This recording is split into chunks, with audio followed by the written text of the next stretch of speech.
नमस्कार विद्यार्थी मित्रों, आज આપણે ધોરણ 8 સામાજિક વિજ્ઞાન વિષયમાં પાઠ 1 ભારતમાં યુરોપિયનો અને અંગ્રેજી શાસનની શરૂઆત લેક્ચર 3 નો અભ્યાસ કરીશું। વિદ્યાર્થી મિત્રો, આપણે અગાઉના લેક્ચરમાં 4 મૈસૂર વિગ્રહો અને પાણીપતનું ત્રીજું યુદ્ધ જે અંગ્રેજો અને મરાઠાઓ વચ્ચે થયું હતું તેની ચર્ચા કરી હતી। આપણે આ લેક્ચરમાં અંગ્રેજોના વહીવટી તંત્રની ચર્ચા કરીશું। તો ચાલો આપણે શરૂઆત કરીએ આજના લેક્ચરની। સૌથી પહેલા જોઈશું કે ભારતમાં સામ્રાજ્યની સ્થાપના કર્યા બાદ અંગ્રેજોએ પોતાનું વહીવટી તંત્ર પણ સ્થાપિત કરી ભારતના વહીવટી તંત્રમાં વ્યાપક પરિવર્તનો કર્યા। તેમનું મુખ્ય લક્ષ્ય હતું ભારતનું શોષણ કરી ઇંગ્લેન્ડને ધનવાન બનાવવાનું। એટલે કોઈપણ ભોગે ભારતીયોનું શોષણ કરી અને પોતાના દેશને ઇંગ્લેન્ડને ધનવાન બનાવવાનું, પૈસાદાર બનાવવાનું। એટલે કે સ્વાભાવિક રીતે જ વહીવટી તંત્ર ભારતીય પ્રજાના કલ્યાણ માટે કામ કરવાને બદલે બ્રિટિશ હિતોને સાચવનારું હતું। તેમણે ભારતમાં આધુનિક વહીવટી તંત્ર સ્થાપિત કર્યું। સરકારનું માળખું જોઈએ તો ઈસવીસન 1773 થી વિભિન્ન સનદી ધારાઓ દ્વારા તેમણે ભારતના વહીવટી તંત્ર ઉપર નિયંત્રણ કર્યું।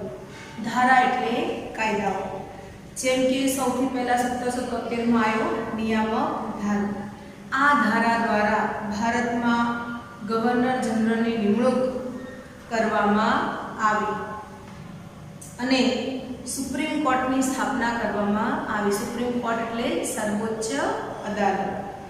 ગવર્નર જનરલ ભારતના વહીવટી તંત્રનો સર્વોચ્ચ વડો હતો અને તેને મદદ કરવા માટે 3 સભ્યોની પરિષદ નીમવામાં આવી હતી। ઈસવીસન 1813 માં બ્રિટિશ સંસદે સનદી ધારા દ્વારા કંપનીનો વેપારી એકાધિકાર સમાપ્ત કરી સનદી ધારા 1833 અંતર્ગત સંપૂર્ણપણે બ્રિટિશ સંસદના નિયંત્રણમાં મૂકી દીધું। સનદી ધારા જે 1833 માં આવ્યો હતો એ વિશાળ સત્તાઓ ધરાવતા ગવર્નર જનરલની નિમણૂક કરી, જે સંપૂર્ણ ભારત પર કાયદા ઘડી શકતો।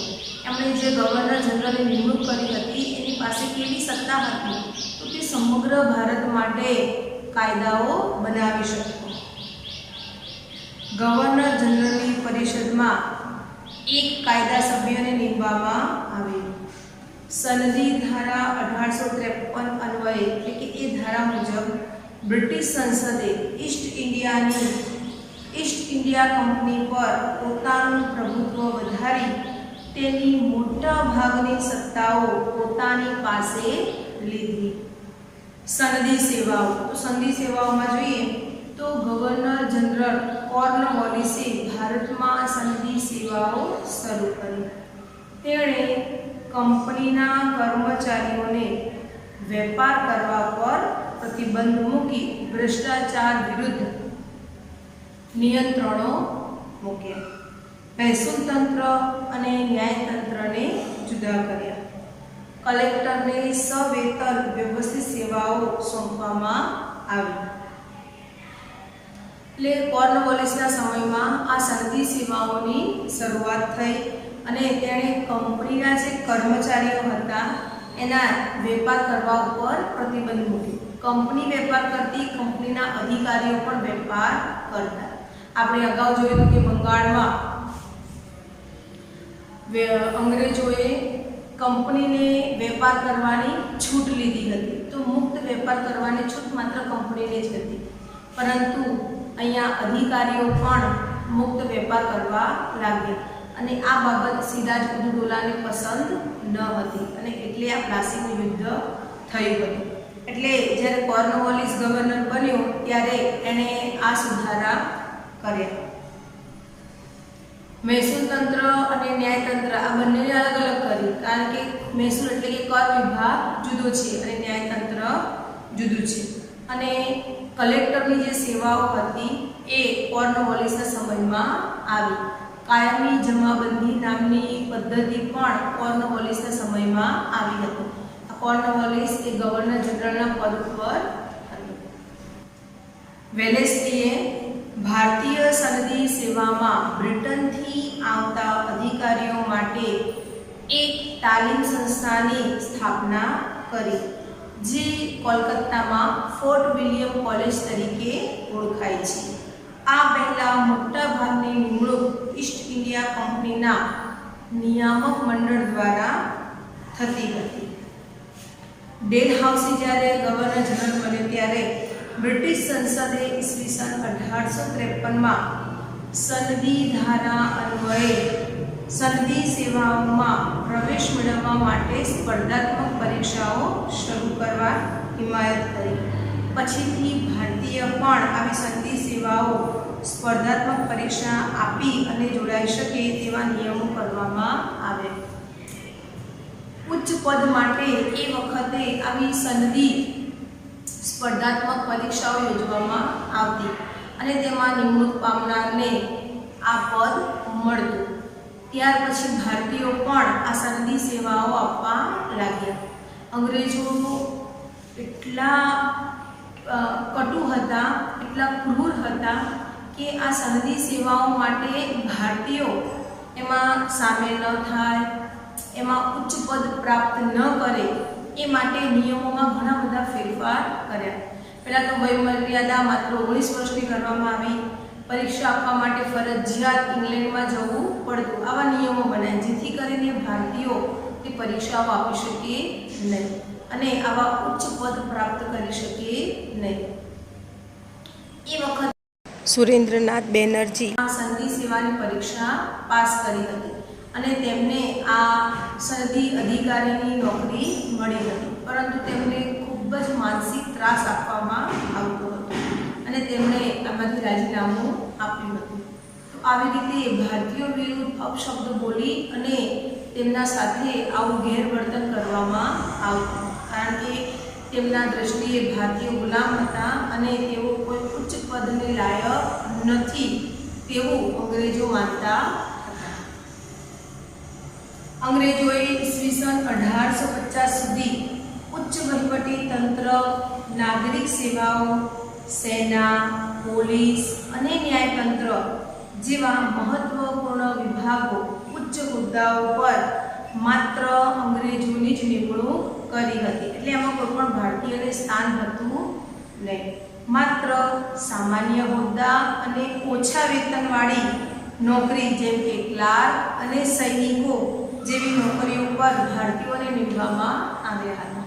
અંગ્રેજોએ આ શિક્ષણ પદ્ધતિ જે શરૂ કરી હતી, જે યુનિવર્સિટીઓની સ્થાપના કરી હતી, એ શા માટે કરી હતી? તો એમને માત્ર ક્લાર્કની પોસ્ટ પર રહી શકે તેવા શિક્ષિત યુવાનોની જરૂર હતી, એવા શિક્ષિત ભારતીયોની જરૂર હતી.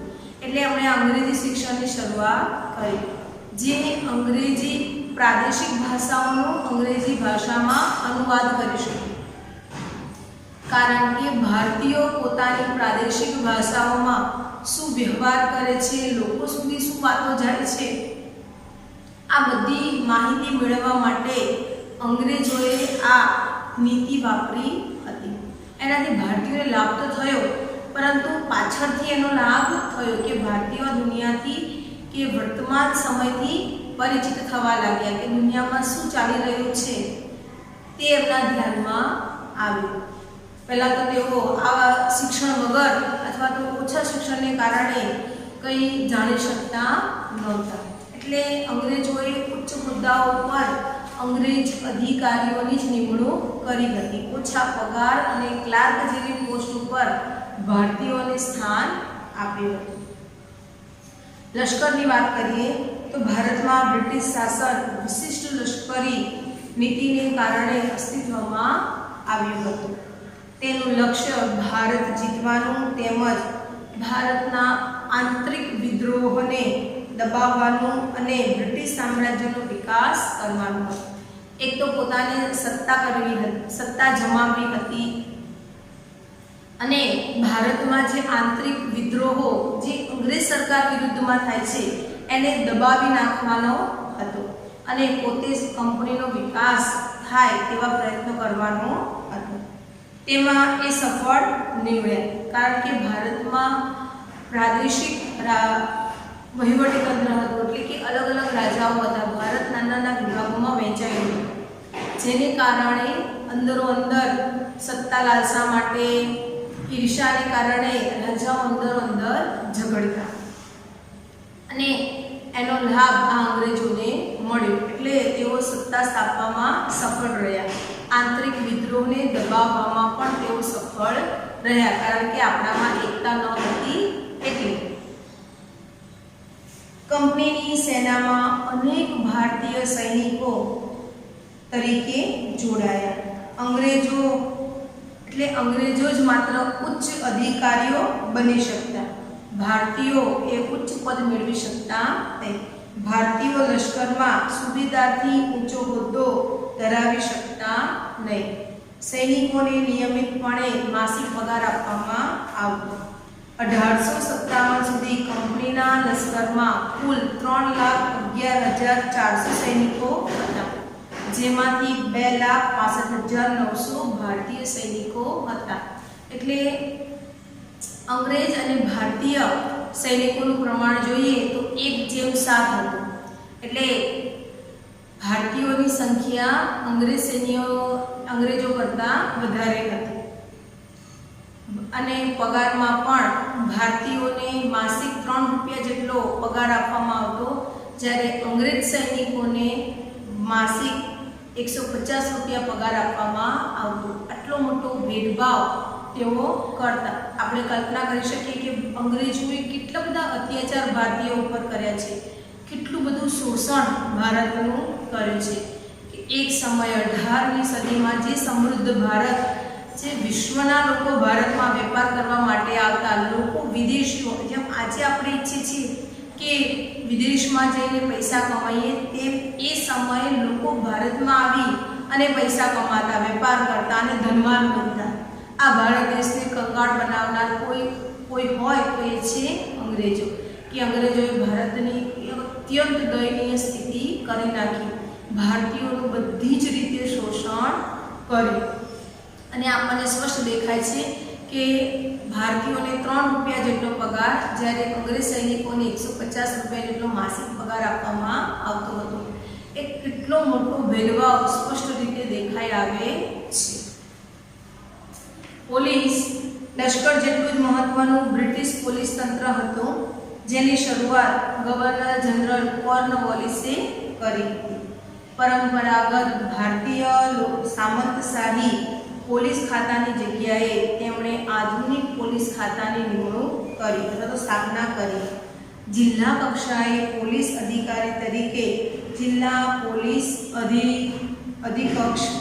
અધિક્ષક ડીએસપીની નિમણૂક કરી, જે આજે પણ ડીએસપીની પદ છે. વિભિન્ન જગ્યાએ પોલીસ સ્ટેશનની શરૂઆત કરાવી, તેના પર એક ફોજદારની નિમણૂક કરી. ગામડામાં ચોકીદારની નિમણૂક કરી. પોલીસ તંત્રમાં ઉચ્ચ હોદ્દાઓ પર માત્ર અંગ્રેજો જ રહી શકતા.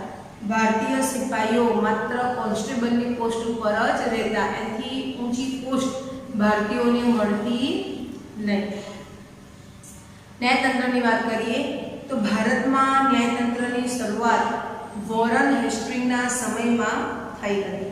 ઈસવીસન 1773માં નિયામક ધારા અન્વયે ભારતમાં સર્વોચ્ચ અદાલતની સ્થાપના થઈ. સર્વોચ્ચ અદાલત એટલે સુપ્રીમ કોર્ટ. અંગ્રેજોએ ન્યાયતંત્રમાં દિવાની અને ફોજદારી એમ 2 પ્રકારની કોર્ટની સ્થાપના કરી. કોર્ટ એટલે અદાલતની સ્થાપના કરી. કોર્નવોલિસે ઈસવીસન 1793માં ન્યાય વ્યવસ્થામાં સારા એવા પરિવર્તનો કર્યા. તેણે 4 પ્રાંતીય અદાલતો શરૂ કરી, તેમજ દરેક જિલ્લામાં જિલ્લા ન્યાયાધીશ વડે અથવા તો એના વડપણ હેઠળ દીવાની અદાલતોની સ્થાપના કરી. જિલ્લા અદાલતો પર દીવાની અદાલતો સ્થપાઈ. જ્યારે જિલ્લાના ન્યાયાલય નીચે રજિસ્ટ્રેશનની અદાલતો, રજિસ્ટ્રારની અદાલતો અને તાલુકાની અદાલતો સ્થપાઈ. ન્યાયાધીશોને મુનસફ અને અમીન તરીકે ઓળખવામાં આવતા, જેઓ ભારતીય ન્યાયાધીશ હતા. જો કે ભારતીય ન્યાયાધીશોની નિમ્ન સ્તરે નિમણૂક કરવામાં આવી. ઉપલા સ્તરે નહીં પરંતુ નીચલા સ્તરે ન્યાયાધીશ તરીકે એટલે કે નીચલી અદાલતોમાં જ ન્યાયાધીશ તરીકે તેમની નિમણૂક કરવામાં આવતી. તેણે તમામ માટે સમાન કાયદાની જોગવાઈ કરી. હિન્દુ અને મુસ્લિમ કાયદાઓને બદલે અંગ્રેજી કાયદાઓ લાગુ કર્યા. એટલે આપણા હિન્દુઓના જે કાયદાઓ હતા, મુસ્લિમ લો એટલે કે મુસ્લિમોના જે કાયદાઓ હતા એની જગ્યાએ એણે અંગ્રેજી કાયદાઓ લાગુ કર્યા. વિલિયમ બેન્ટિકે સૌ પ્રથમ ભારતીયોને ન્યાયતંત્રમાં ઉચ્ચ હોદ્દાઓ પર મૂકવાની શરૂઆત કરી. કલકત્તા, મદ્રાસ અને મુંબઈમાં હાઈકોર્ટની સ્થાપના કરી. હાઈકોર્ટ એટલે રાજ્યની વડી અદાલત. કાયદાઓ સ્પષ્ટ લેખિત સ્વરૂપે અમલમાં મૂકી ઈસવીસન 1833માં આધુનિક કાયદાની શરૂઆત કરી. બ્રિટિશ સરકારે આ રીતે ભારતમાં કાયદા શાસનની સ્થાપના કરી. સૌને માટે એક સમાન કાયદાની નીતિ અપનાવી. જ્ઞાતિ, ધર્મ કે વર્ગના આધારે ભેદભાવ કાયદામાં કોઈ પણ ભેદભાવ ન હતો. સામાન્ય લોકો માટે પણ ન્યાયાલયના દરવાજા ખોલી નાખવામાં આવ્યા હતા. એટલે એક ફાયદો એ થયો કે બ્રિટિશોએ આ જે જ્ઞાતિ ભેદભાવ હતો તે ન રાખ્યો અને બધા જ ભારતીયો માટે એટલે કે સામાન્યમાં સામાન્ય માણસ માટે પણ આ કાયદાઓ બનાવ્યા હતા અને તે પણ ન્યાયાલયમાં જઈ અને ન્યાય મેળવી શકતા હતા. આપણે આ બ્રિટિશ વહીવટીતંત્રને આધુનિક વહીવટીતંત્ર કહી શકીએ છીએ. કઈ રીતે કહી શકીએ? તો આજે આપણે જોઈએ છીએ કે આપણે ત્યાં પોલીસ તંત્ર ખૂબ સજ્જ છે, લશ્કર ખૂબ સજ્જ છે, લશ્કરને શસ્ત્ર તાલીમ આપવામાં આવે છે, પોલીસ તંત્રને શસ્ત્ર તાલીમ આપવામાં આવે છે. ન્યાયતંત્રની વાત કરીએ તો આજે આપણા દેશમાં સર્વોચ્ચ અદાલત, એના પછી વડી અદાલત અને વડી અદાલતના તાબા હેઠળની અદાલત, જેમાં જિલ્લા અને તાલુકા અદાલતોનો સમાવેશ થાય છે. તો આ પ્રમાણેનું વહીવટીતંત્ર આપણે અંગ્રેજોના સમયમાં જોવા મળે છે. એટલે ચોક્કસ આપણે કહી શકીએ કે તેમનું વહીવટીતંત્ર એ આધુનિક વહીવટીતંત્ર હતું. તેનો ઉદ્દેશ્ય બ્રિટિશ સામ્રાજ્યને મજબૂત બનાવવાનો હતો. આ હેતુ એમનો શું હતો? આ બધું સરસ વહીવટ કરવાનો, તો બ્રિટિશ સામ્રાજ્યને મજબૂત બનાવવાનો હતો. એટલે કે ભારતીયો આ વહીવટીતંત્રનો પૂરતો લાભ લઈ શક્યા નહીં. અંગ્રેજોએ નિરંકુશ રીતે ભારતીયો વિરુદ્ધ આ કાયદાઓ દ્વારા વ્યવહાર કર્યો હતો.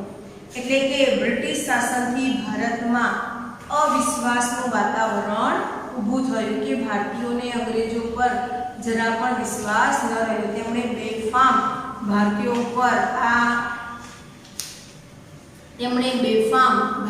પર અત્યાચારો કર્યા અને આ કાયદા દ્વારા તેમણે ભારતીયોનું ખૂબ જ શોષણ કર્યું.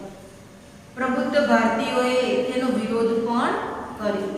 મહાત્મા ગાંધીએ લખ્યું છે કે ભારતની પ્રજા માટે વિદેશી શાસન અને વિદેશી કાયદો એ બંને અસ્વીકાર્ય છે, કારણ કે તેનાથી ભારતીય જનતાની સુખાકારીને બદલે બ્રિટિશ સ્વાર્થની પૂર્તિ થાય છે. તો ખ્યાલ આવે વિદ્યાર્થી મિત્રો, અહીંયા આપણો લેક્ચર પૂર્ણ થયો. આ લેક્ચરમાં આપણે અંગ્રેજોના જે વહીવટીતંત્ર હતું તેમાં પોલીસ, ન્યાયતંત્ર, લશ્કર વિશે ચર્ચા કરી. બનાવેલા અલગ અલગ કાયદાઓની પણ ચર્ચા કરી. પછીના લેક્ચરમાં આપણે સ્વાધ્યાયની ચર્ચા કરીશું. તો અહીંયા આપણો લેક્ચર પૂર્ણ થયો. અસ્તુ.